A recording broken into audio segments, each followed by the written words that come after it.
What's up, guys? LQ here with the LQ Review, and I'm here to give my review of the new movie, My Soul to Keep. It's a new horror movie that went straight to streaming, straight to video. And and I was looking the other night. I was looking for a movie, a horror movie that I could watch that I haven't seen before, just to kind of kill an evening. And I was going through the still in theater sections of Vudu, and I saw this movie, My Soul to Keep, and I clicked on it. I watched the trailer, and I saw that Vudu does this all the time. To rent it, it's $6.99. To buy it, it was $4.99. Which one am I gonna do? So yeah, I bought it, and I was like, even if I hate it, it's still $2 cheaper than renting it. So I bought it, My Soul to Keep, and what did I think of it? Well, when I saw the trailer for it, I knew pretty instantly that this is going to be like a kids horror movie. And I don't mean a kids horror movie in the way that like Goosebumps and Goosebumps 2 and R.L. Stine stuff and all that is kids horror movie. I mean a kids horror movie in the sense that it's legitimately going for legitimate scares.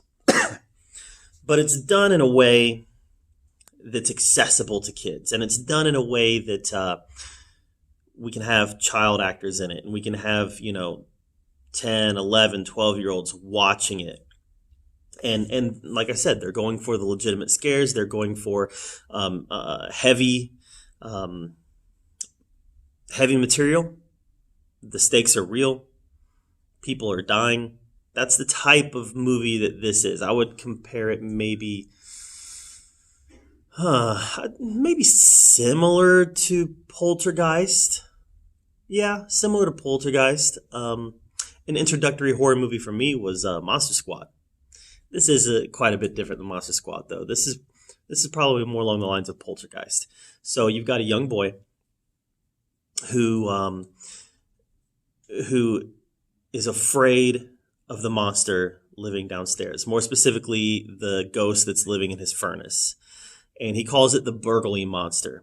And I knew right away when I was watching the movie, when I heard him call it the Burgley Monster, I was like, yep, we're definitely going to have a kids horror movie here.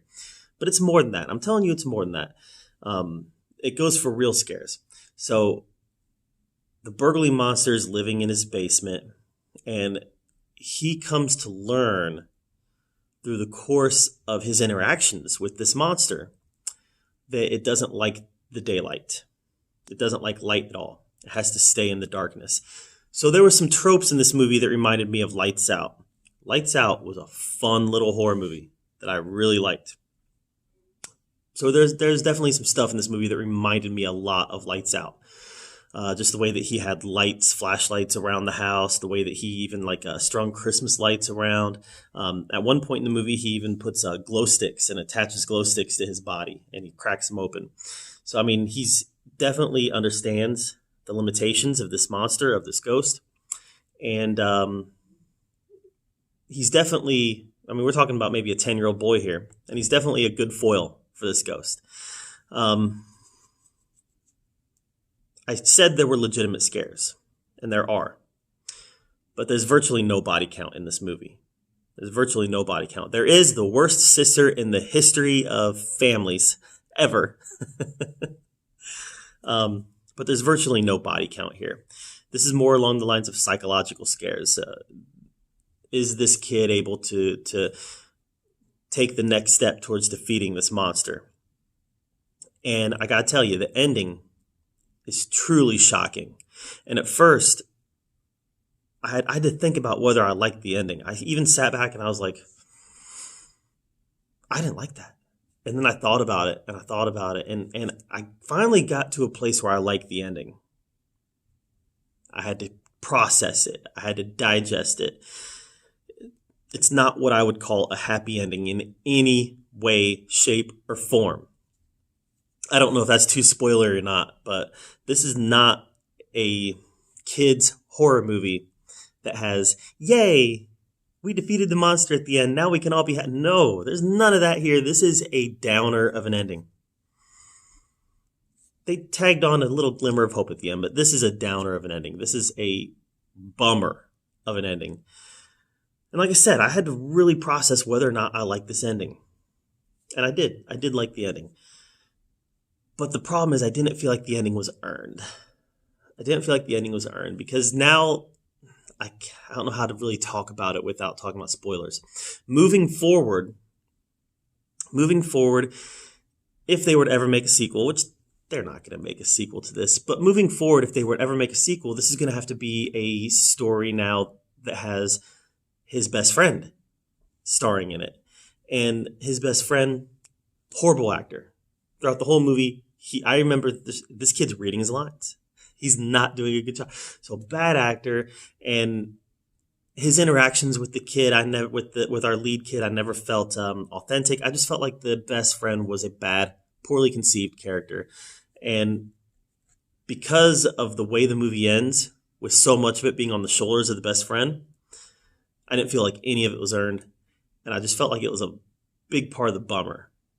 Part of the bummer was the fact that I would not call this a happy ending, but part of the bummer was the fact that it just, so much of it was on this kid who is now going to be the lead person, and it just didn't work because it wasn't earned, and it just felt like a bummer.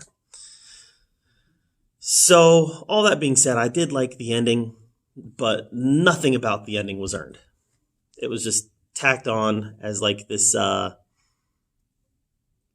did we surprise you?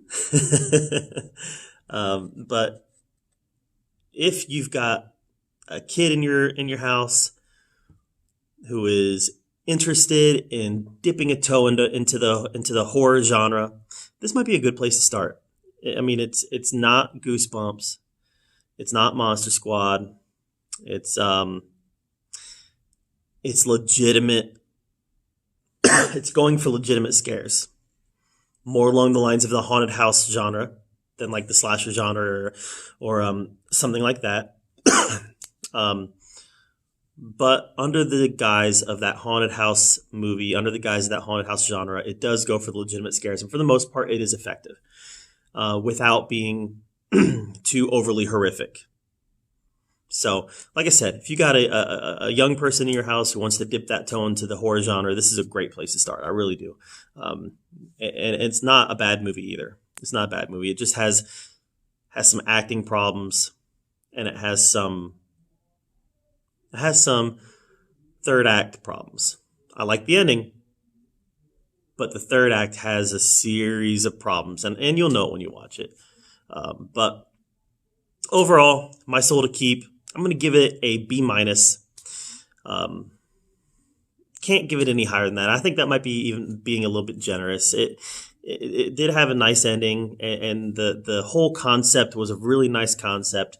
Just it had bumps along the road, and the acting was really spotty. So giving it a B-, and that's probably generous. But hey, sometimes I feel like being a generous person. Bottom line, what did you think of My Soul to Keep? Have you watched it? Have you even heard of it? Let me know in the comments down below. I'd love to hear your thoughts on this movie. If you will, subscribe to my channel. You know, I'm trying to continue to grow that subscriber base, and I'd love to have you here. And thank you for being here at the LQ Review, where we get to talk about all the geeky, nerdy stuff we love to talk about. And until next time, we'll see you later.